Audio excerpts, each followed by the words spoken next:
여러분에게 가장 귀하게 여기는 사람, 정말 사랑하는 사람이 있습니다. 그런데 그 귀하고 내가 사랑하는 사람을 만날 기약이 없다라고 생각이 되신다면, 언제 만날지 모르는, 아니 이제는 다시 만날 그런 기회가 없다라고 여기는 상황이 된다면, 여러분은 그 사랑하는 사람에게, 내 목숨만큼 귀하게 여기는 사람에게 마지막으로 전해주고 싶은 말이 있다면 무엇이시겠어요? 바울 사도에게 디모데라고 하는 사람이 바로 그렇게 귀한 사람이었고 가장 사랑하는 사람, 그래서 자기 아들과 같은 존재였는데, 디모데 후서의 말씀은 그런 사랑하는 디모데에게, 그러나 언제 볼지 알 수 없는, 그러나 너무 보고 싶은 그 사람을 위해서 남겨준 말씀이에요. 그러면서 마지막으로 정말 권면한 그 말씀이, 정말 하고 싶었던 그 사랑의 말이 뭐냐면, 디모데전서 마지막 6장에 나온 것처럼, 그리고 디모데후서 1장 오늘 우리가 본 것처럼, 내게 부탁한 것을 지키라, 내게 부탁한 아름다운 것을 지키라는 말이었습니다. 로마 감옥에 2차로 투옥된 바울 사도는 풀려날 소망이 전혀 없는 상황이었습니다. 곧 임박한 사형 집행을 앞두고 있었어요. 바울은 그리스도 예수를 위해 메인 죄수가 되었는데, 바울이 이때 처한 것은 감옥에 갇히고 매여서 누구도 만날 수 없고, 그리고 이제 사형 집행을 당할 날을 기다리고 있는 것들로서 당시의 사람들이 생각할 때도 굉장히 수치스럽고 부끄럽고 무서운 것들이었습니다. 바울의 두 번째 투옥은 아시아의 모든 사람들이 바울을 버리는 결과를 가져왔고요. 바울을 버렸다라는 것은 바울을 떠났다라는 것이고, 어떻게 보면은 교회와 믿음을 저버렸다라는 그런 의미예요. 그 중에는 바울의 매우 오래된 가까운 친구들, 동역자, 대마와 같은 사람도 있었던 거예요. 사도의 두 번째 감옥 생활은 첫 번째와는 다르게 사람들이 자유롭게 왕래할 수 없는 상황이었고, 그로 말미암아 바울은 무척 외롭고 육체적으로 굉장히 괴로운 지경이었습니다. 우리가 아는 것처럼 바울 사도에게는 육체의 가시, 특별히 눈과 관련하여서 질병이 있었는데, 사람이 오고 갈 수 없는 상황에서 그의 연약함을 돌보아 줄 사람이 아무도 없었다라는 것이 얼마나 심적으로, 그리고 또 육신적으로 그 질병에 더 깊은 아픔과 통증을 주었을지를 우리는 상상이 되는 거예요. 에베소에 남겨둔 바울의 아들인 특별히 이 디모데와도 만날 수 없는 형편에서, 그런 어찌 보면 이 마지막 그러한 이 사역의 상황에서 자신의 아들과 같고 사역의 후계자인 디모데에게 남겨주고 싶은 말이 디모데 후서의 말씀으로 이렇게 우리에게 남아있는 것입니다. 내게 부탁한 아름다운 것을 지켜라. 이것이 바울이 마지막으로 정말 디모데에게 해주고 싶었던 그 말의 요약이라고 할 수가 있습니다. 바울이 디모데에게 부탁한 아름다운 것은 무엇이겠습니까? 오늘 본문을 디모데후서를 살펴본다면 그리스도 예수 안에서 우리에게 주신 은혜를 말하는 것이고요, 예수 그리스도의 복음을 말하는 것이고, 그 은혜와 복음을 따라 사역하고 수고할 바로 복음의 사명, 소명을 말하는 것입니다. 이것은 결코 잃어버려서는 안 되는 귀중한 담보물로서 예수님으로부터 바울에게 전해진 것이고, 이제 바울로부터 디모데에게로, 그리고 디모데로부터 교회로 전해진 것입니다. 오늘 성경 14절에 내게 부탁한 아름다운 것을요, 원래 이게 어떤 것이냐면은 영어식 표현으로는 good deposit이에요. 여러분, 디파짓이란 말이요, 담보물이란 뜻이거든요. 쉽게 말해서 우리 가운데 뭐 전세로 이렇게 생활하시는 분들이 계시잖아요. 근데 전세 계약할 때 뭐 요즘에 뭐 3억, 4억 뭐 전세가, 저희 동네 보니까 조그만 아파트인데도 저희 집 같은 경우에도 지금 뭐 6억 가까이, 뭐 7억 가까이 이렇게 해요. 그렇게 전세금을 내고 담보물로 내고 전세를 2년 혹은 4년을 이렇게 보내게 됩니다. 근데 여러분, 이게 담보물로서 너무 정말 중요한 거 아니겠습니까? 그래서 이게 없으면은 사실은 사람들이 이 안전하게 살아갈 수가 없잖아요. 그래서 나라에서도 뭐 법으로 전세금을 보호해 주기 위해서 이런저런 법적인 조치와 제도들이 있는데, 그럼에도 이것을 잃어버리고 일부 또 이렇게 또 없어지는 그런 참 아픔을, 안타까움을 겪는 분들이 주변에서 종종 있더라고요. 인생을 살면서 이러한 담보물, 절대 내 삶을 위해서는 잃어버려서는 안 되는 것이 담보물인 거예요. 우리에게도 여러분 그러한 담보물이 있는데, 그게 바로 예수 그리스도의 은혜이고 특별히 그리스도 예수로 말미암은 복음이고 사명이다 라는 것입니다. 하나님이 우리에게 주신 것들이 여러 가지가 있습니다. 어떤 경우에 건강을 주기도 하시고, 또 이렇게 또 많이 또 어울려서 살아갈 수 있는 좋은 관계들과 사람들을 허락하시기도 하시고, 많은 사람들이 기근의 때이고 어려운 때이지만 하나님께서 나를 안전하게 지켜주기도 하시고, 또 희한하게 내가 기대하지 않았는데 또 하나님의 또 희한한 방법으로 돕는 손길을 허락해 주셔서 내가 하는 일이 더 승승장구할 수 있도록 하시고, 여러분 이런 것들도 너무 귀하고 값진 은혜이지만, 그러나 있기도 하고 없기도 한 것이에요. 왔다가 가기도 하고요, 있었던 사람인데 또 없어진 사람이 되는 그런 경우들이 있다라는 겁니다. 그런데 결단코 잃어버려서는 안 되는 것은 바로 그리스도 예수의 은혜이고 복음이다라는 것을 말하는 거예요. 그게 내게 부탁한 아름다운 것을 지키라라는 말씀의 의미인 것이죠. 다른 모든 것들은 다 잃어버릴지라도, 혹은 안전을 잃어버릴지라도, 혹은 명예와 재산을 잃어버릴지라도, 혹은 건강을 잃어버릴지라도, 혹은 욥과 같이 그러면 안 되겠지만 자녀를 잃어버리는 한이 있더라도 절대 이 복음은, 이 은혜는 빼앗겨서는, 잃어버려서는 안 된다라는 거예요. 이 부탁하신 아름다운 것을 지키기 위해서 디모데가 주의해야 할 것이 있습니다. 우리 온 믿는 교회와 성도가 함께 수고해야 하는 것이 있는데, 아름다운 것을 지키기 위하여서 우리가 주의해야 하는 것은 무엇인가? 첫 번째로요, 부끄러워하지 않는 것입니다. 부끄러워하지 않는 것이에요. 오늘 보면 8절과 12절에서요 두 번이나 부끄러워하지 않는다라는 표현이 나옵니다. 그러므로 너는 내가 우리 주를 증언한가, 또는 주를 위하여 갇힌 자 된 나를 부끄러워하지 말고, 주님을 증언하다 갇힌 자 된 나 바울을 부끄러워하지 말라고 말합니다. 또 12절에서 내가 이 고난을 받되 부끄러워하지 않는다, 내가 이 감옥에 갇히는 이 고난을, 내가 죽을 수도 있는 사형 집행을 당하는 이 고난을 나는 부끄러워하지 않는다라고 말합니다. 그러니까 문맥상으로 부끄러워하지 않는다라는 것은 복음으로 인하여서 감옥에 갇혀 있는 바울을 부끄러워하지 않는 그 내용인 거예요. 그런데 여러분, 바울이 감옥에 갇히는 이 부끄러움을 경험하게 한 원인이 뭐냐면 복음 때문이잖아요. 예수님께서 담보물로 전해받은 그 복음 때문에 부끄러운 상황을 만나게 되었기 때문에, 사실은 부끄러워하지 않는 것은 복음을 부끄러워하지 않는 거예요. 바울의 고난을 부끄러워하지 않는 것이 바로 주 예수 그리스도의 복음을 부끄러워하지 않는 것이 되는 겁니다. 주를 위하여 갇힌 자 된 나를 부끄러워하지 말고는, 그러므로 복음을 부끄러워하지 말고 복음을 저버리지 말라는 거예요. 고난받는 바울, 죄수인 바울을 부끄러워하지 말라는 그 말은 또 교회와 함께 같은 믿음을 가진 교회와 같은 성도들을 부끄러워하지 말고 저버리지 말라는 그런 말씀인 겁니다. 바울이 두 번째 감옥에 갇힌 상황, 언제일지 모르지만 사형 집행을 앞두고 있는 죄인이 된 상황에서 많은 사람들이 바울을 버리고 떠났습니다. 교회를 떠났습니다. 바울이 감옥에 갇히고 사형을 앞두고 있다는 사실이 그들에게는 감당할 수 없는 수치와 위험이 되기 때문입니다. 불안이 되기 때문입니다. 그 사도 옆에 있다가는 같은 믿음을 가지고 같은 수고를 하다가는 바울처럼 감옥에 갈 수도 있고 사형을 당할 수도 있죠.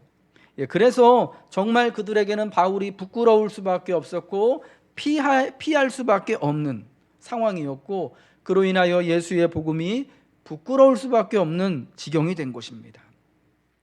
이러한 상황에서 바울은 디모데에게 권면하는 것이요, 나를 부끄러워하지 말라는 거예요. 내가 예수 그리스도로 말미암아 죄인된 이 사실을, 고난받는 자체를 부끄러워하지 말라는 겁니다. 내가 지금 나와 같은 믿음을 가지고 있다라는 사실을 부끄러워하지 말라는 겁니다. 부끄러워해서는 결단코 이 아름다운 것을 지켜낼 수 없다는 거죠. 부끄러워하지 말아야만 우리 안에 거하시는 성령으로 말미암아 부탁하신 아름다운 것을 지킬 수 있기 때문입니다. 여러분, 그럼 무엇이 부끄러워하지 않는 구체적인 일이 되는가? 먼저는 바울의 곁을 함께 지켜주는 것입니다. 우리 가운데 믿는 믿음으로 인하여서 특별히 바울과 같이 고난당하는 사람들, 세상으로부터 부끄러움을 당하고 수치와 조롱을 당하는 분이 있다면 우리는 여러분 그 곁을 같이 지켜줘야 돼요. 내 곁을 함께 내어줄 수 있는 용기와 믿음이 필요한 겁니다. 모든 사람이 바울을 떠나고 바울을 죄인으로 여기며 가까이 있으면 나도 위험해질 수 있다고 여기더라도 끝까지 같은 믿음과 예수님의 은혜를 누리는 이로써 함께 있어야 하는 것입니다. 위기의 순간 함께 하는 것이 믿음입니다. 우리나라에도 오미크론 변이 바이러스가 들어와서 이제 N차 감염까지 이루어졌다고 합니다. 어제까지 뉴스를 보니까 9명이 총 이렇게 감염이 되어졌는데 더 많이 나올 것 같아요. 근데 안타깝게도 여러분 보신 것처럼 그 최초 감염자가 목사님 부부였습니다. 인천에 우리가 다 아는 그 교회에서 파송한 아마 아프리카에서 선교 사역을 감당하시는 분이었는데 이분들로 인해서 같이 바이러스가 들어오게 됐어요. 여러분, 이건 사실은 누구나 다 일어날 수 있는 일이거든요. 그런데 하나 참 안타까운 것은 이분들이 이제 공항에서 집으로 오는 그 길을 이제 방역 검사하는 분한테 제대로 알리지를 않아서 지인이 타는 차를 타고 왔는데 방역 택시 타고 왔다라고 이야기를 해서 그 지인의 5일간의 행적 때문에 아주 난리가 났습니다. 여러분, 그래서 지난 2년 동안 그러했던 것처럼 교회가 상당히 부끄러움을 당하고 수치를 당하고 교회 믿는 성도들이 자신의 믿음을 감추야만 하는, 그리고 목사라는 사람을 도저히 못 믿겠다고 하는 이런 이야기들을 방송을 통해서 혹은 인터넷 뉴스를 통하여서 들으면서 참 참담하고 부끄러운 마음이 드는 것입니다. 부끄러운 게 맞지요. 그런데 여러분은 그러나 그 부끄러움을 당하고 있는 그분이 여러분 우리와 같은 믿음을 가지고 있는 분이에요. 우리와 같은 교회이고 성도인 거예요. 그러니까 세상은 사실은 그들을 미워하고 수치스럽게 여기고 부끄럽게 여기더라도 여러분 우리는 그러해서는 안 되는 것이죠. 여러분, 누구나 그러한 실수는 사실은 할 수 있는 거 아니겠습니까? 저는 사실 그분을 위해서 좀 변명을 해주고 싶은 것이 조금은 있어요. 방역관이 와가지고 검사하면서 그걸 물어봤다고 합니다. 방역 택시 타셨나요? 라고 물어봤대요. 그런데 그 사모님 인터뷰한 거 보니까 자기는 사실은 너무 겁나가지고 어떻게 말을 해야 될지도 잘 몰랐고, 그리고 방역 택시란 게 뭔지도 몰라가지고 그냥 했다는 거예요. 사실은 여러분 우리가 그런 실수들은 누구나 바이러스에 전염될 수 있고 누구나 그런 실수들을 할 수 있잖아요. 그래서 사실은 그 검사하는 분이 좀 다르게 질문을 했으면 좋지 않았을까 싶은 마음이 들더라고요. 공항에서 집까지 어떻게 오셨습니까? 라고 질문을 했으면은 제가 아는 지인 차를 타고 왔습니다 라고 말하지 않았겠습니까? 그런 건 좀 아쉽다라는 이 생각이 들더라고요. 어쨌거나 결과적으로는 거짓말을 한 것이고 또 방역에 관한 것을 또 감추고 속인 일이 되어서 비난을 피할 수는 없게 되었지만, 그러나 여러분 우리가 다 그렇게 약한 자들이다라는 것을 우리는 기억하고 특별히 여러분 그 거짓에 그 실수한 것에 초점을 맞추지 말고 우리가 같이 이 시대에서 이 시간 같은 수치를 당하고 같은 부끄러움 가운데 있는 교회이고 성도다라는 것을 여러분 기억해 주시길 바랍니다. 디모데가 복음을 부끄러워하지 않기 위하여서는요, 비록 멀리 떨어져 있지만 바울과 늘 함께하는, 그 곁에 가까이 있으라는 말이 물리적으로만 가까이 있으라는 그런 말은 아니잖아요. 모든 사람이 바울을 죄인으로 여기고 혹여라도 그 불똥이 자기에게 튈까면서 도망가는 그때라도 바울을 이해해주고 같이 바울을 인정해주고 함께 지인으로서 믿는 성도로서의 자기 자신을 부인하지 말아달라는 거죠. 또한 바울의 고난당함을 감추지 않아야 되는 것입니다. 바울이 감옥에 갇혀 사형집행을 당한다는 이야기에 많은 사람들이 조롱하고, 그리고 또 많은 또 교회의 성도들이 걱정하면서 신앙을 저버리고 떠납니다만, 그렇다고 그것을 감추어서는 안 되는 것이죠. 예수 믿는 믿음으로 말미암아 이렇듯 고난을 받을 수도 있음을, 그럼에도 불구하고 감추어진 감옥에 갇혀 있는 이 상황 가운데서도 바울과 성도들은 믿음을 잃지 않고 도리어 시험 가운데 죽음을 앞두고도 그 믿음이 더욱 견고해진다라는 것을 보일 수 있다라는 거예요. 보여줘야 한다라는 것이죠. 그러므로 복음과 함께 고난을 받는 것이 부끄러워하지 않는 구체적인 일이 되는 것입니다. 디모데후서 2장 3절에요, 바울은 디모데에게 이렇게 권면합니다. 너는 그리스도 예수의 좋은 군사로서 좋은 병사로 나와 함께 고난을 받으라. 그리스도 예수 안에 있는 은혜와 구원은 단순한 평안과 형통이 아닙니다. 예수 믿어서 모든 것이 거짓 없고 모든 것이 든든하고 그래서 모두가 축복된 그런 것만이 아니라, 사실은 우리의 믿음은요, 고난을 부정하지 않는 거예요. 내가 예수를 믿음으로도 내가 예수의 신실한 제자가 됨으로 인하여서 이렇듯 죄인이 될 수도 있고 많은 사람들에게 부끄러움과 수치를 당할 수도 있고 때로는 죽음 가운데 처할 수도 있는 그런 상황을 부정하지 않는 거예요. 실수와 실패를 부정하지 않는 것입니다. 고난이 있고 실수가 있기에 더욱 하나님의 도우심을 사모하는 것, 이게 믿음이다라는 겁니다. 미국의 굉장히 유명한 코미디언인 닐 브레넌이라고 하는 사람이 있는데요, 이 사람이 요 근래에 신앙에 대하여서 특별히 이렇게 되게 재미있는 말을 했습니다. 우습게도 나는 백인 무신론자들은 많이 아는데 흑인 무신론자는 많이 알지 못한다. 나는 그 이유에 대해 나름의 이론이 있는데 무신론은 사실 백인 특권의 절정이기 때문이다. 여러분, 이 얘기가 되게 곱씹어 볼 만한 말이지 않습니까? 이 닐 브레넌이라는 코미디언은요, 백인은 아닌 것 같아요. 제가 궁금해가지고 인터넷에서 얼굴을 한번 찾아봤더니요, 우리랑 되게 비슷하게 생겼어요. 아마 여러 많은 인종들이 섞인 그런 사람인 것 같아요. 미국이란 나라가 원래 인종의 용광로잖아요. 근데 이 사람이 하는 그 무신론이 뭐냐? 이 사람이 무신론에 대해서 꼬집은 게 뭐냐면, 무신론은 사실 백인 특권의 절정이다라는 겁니다. 사실 아메리카 대륙에서 나라가 시작되면서부터 얼마나 많은 흑인 노예들이 거기서 사실은 죽어나가고 자기들의 권리를 짓밟히고 살아오지 않았습니까? 노예가 해방된 지가 한참 오래되었음에도 불구하고 여전히 사실은 미국이란 사회에서 아프리칸 아메리칸으로 살아가는 것이요, 굉장히 어려운 일이거든요. 힘들고 고된 일이에요. 그렇기 때문에 흑인들은 무신론자가 거의 없다는 거예요. 왜? 자기 삶에서 법이 자기를 지켜주는 것도 아니고 어떤 권리를 또 이렇게 또 주장할 수 있는 것도 아니기 때문에, 다만 자기를 지켜줄 수 있는 것이 하나님밖에 없기 때문에 그들은 하나님을 신실하게 붙든다는 거죠. 그런데 그 반면에 백인들, 미국 사회 모든 백인이 그런 건 아니지만은 주류 기득권을 가지고 있는 그 백인 계층들은요, 자기들은 하나님이 없어도 되는 거예요. 그래서 무신론이 백인 특권의 절정이다. 특권을 가진, 권력을 가진, 힘을 가진, 의무보다 권리와 권세가 더 많은 백인들의 특권이 바로 무신론이다라고 이야기를 한 거예요. 여러분, 과연 그러지 않습니까? 우리가 고난이 있기 때문에 믿음을 저버리는 것이 아니라 우리 가운데 사실은 사회로부터 어떤 특권이나 어떤 권리나 어떤 좋은 것이 없음에도 불구하고 때로는 욕과 같은 까닭 없는 시험과 어려움을 겪고 수치와 부끄러움을 당하기 때문에 우리의 믿음이 더욱더 견고해지고 더욱 이 땅이 아니라 하나님의 나라를, 하나님을 소망할 수밖에 없는 것입니다.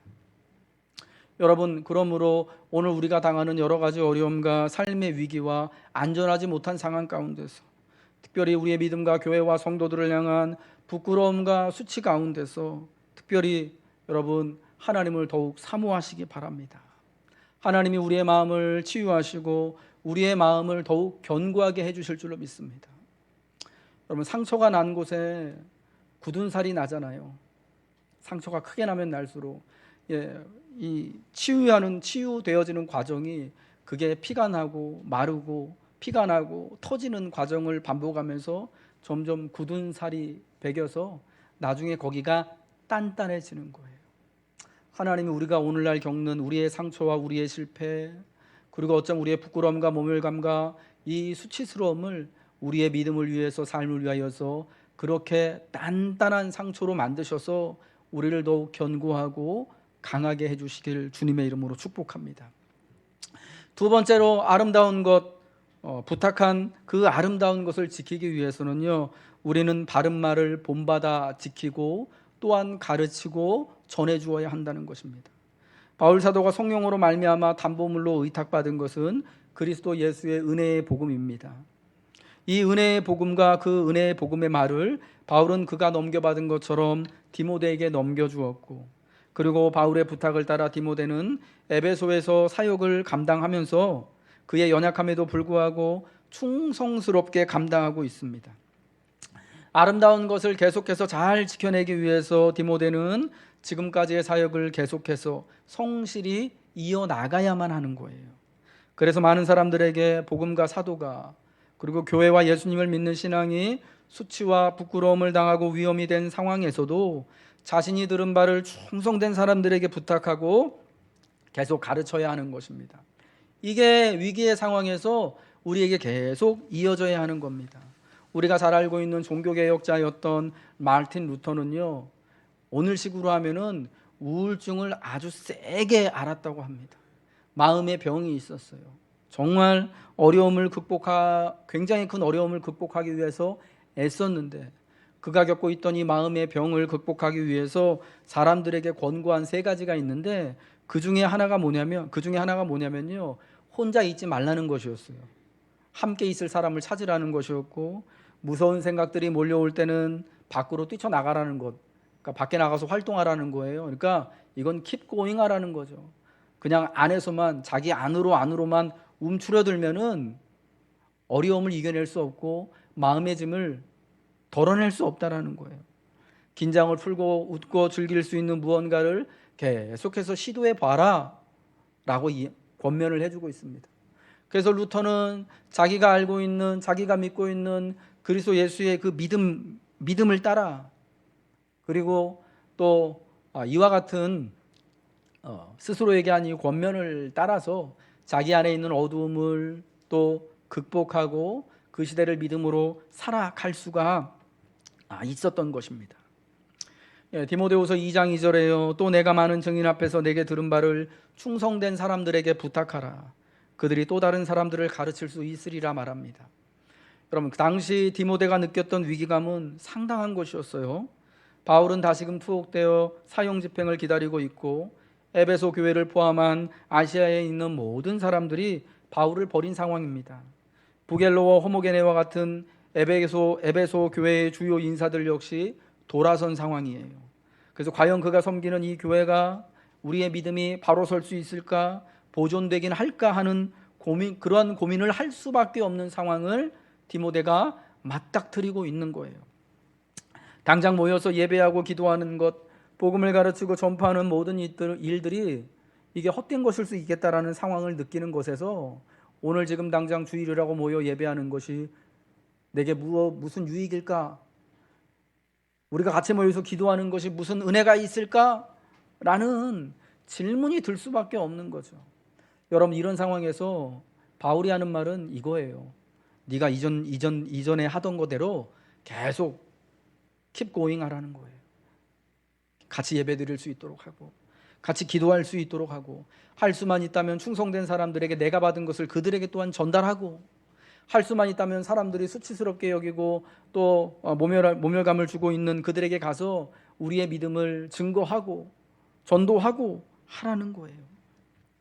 여러분, 우리가 이 코로나 위기감에 당장 우리가 무엇을 어떻게 해야 될지 잘 모르는 느낌을 받잖아요. 오늘은 어떻게 예배드리고 오늘은 어떻게 살고 내일은 어쩌나, 2022년 무슨 계획을 가지고 사나, 저도 되게 깝깝해요. 이제 다음 주에 정책당회로 모이고, 그리고 여러분 공동회의도 하고 우리가 결산과 예산도 통과하고 해야 되는데, 내년은 또 어떻게, 무슨 계획을 어떻게 해야 되나, 하나님 어떻게 살아가야 되나요? 하나님 어떻게 또 계획을 해야 되나요? 저와 같은 고민들, 가정을 꾸리시면서 사업체를 경영하시는 여러분들 다 똑같은 그런 고민이 있을 줄로 생각합니다.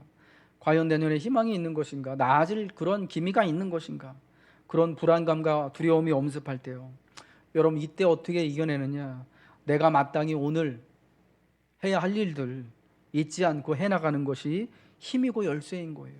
오늘이 주의 날이라면 모여서 예배 드리는 것이고요, 내일 다시금 월요일이 되어서 일상을 살아가게 되면 여느 때처럼 일찍 일어나서 준비를 하고 일터로, 사업장으로, 학교로 가서 오늘 하는 거 최선을 다해 믿음 안에서 기도하는 마음으로 감당해내시기를 주님의 이름으로 부탁합니다. 축복합니다. 마지막으로 아름다운 것을 지키기 위하여서 우리가 할 수 있는 것은 기다리는 것입니다. 우리 믿는 자들에게 기다린다라는 것은 그냥 아무것도 하지 않고 있는 것이 아니라요, 그리스도인으로서 기다리는 것은 내가 지금 하고 있는 것들을 지켜내면서 특별히 기도하는 겁니다. 기다리는 것은 우리에게 기도하는 것과 같은 것입니다. 무엇을 기다리느냐? 대속자를 기다리는 것이에요. 욥기 19장 25절 26절에서 욥이 자기의 대속자가 살아계심을 또 고백하고 그 대속자를 기다렸던 것처럼요, 내가 알기에는 나의 대속자가 살아계시니 마침내 그가 땅 위에 서실 것이라. 내 가죽을 벗김을 당한 뒤에도 내가 육체 밖에서 하나님을 보리라. 죽을 자신은 비록 죽은 사람과 방불하게 되어져 있지만, 그러나 대속자가 살아계심을 믿고 내가 심지어 죽어서라도 육체 밖에서라도 그 대속자가 살아계심을 볼 것이다, 그 대속자인 주님이 오실 것을 내가 기다리고 볼 것이다 라고 고백하는 게 중요하다는 것입니다. 여러분, 우리가 이 12월 달 성탄의 시즌을 보내고 있습니다. 성탄은 어두운 세상의 빛으로 오신 예수님을 기다리는 시간입니다. 성탄은 예수님의 오심을 축하하기 이전에 고대하고 기다리는 것이 먼저임을 믿으시기 바랍니다. 기다리는 것은 대단한 행동입니다.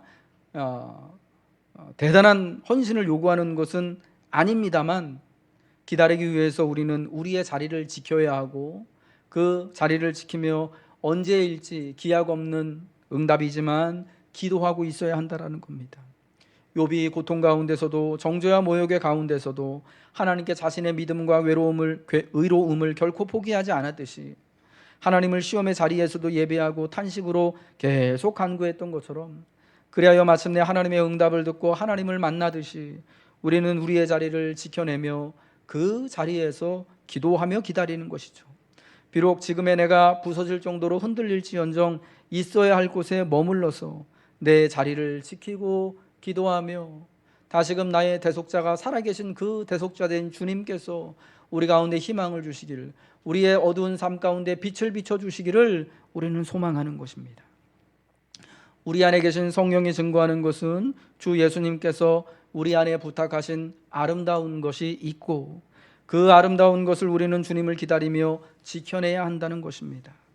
복음을 부끄러워하지 않으므로 여러분, 아름다운 것을 지키시기 바랍니다.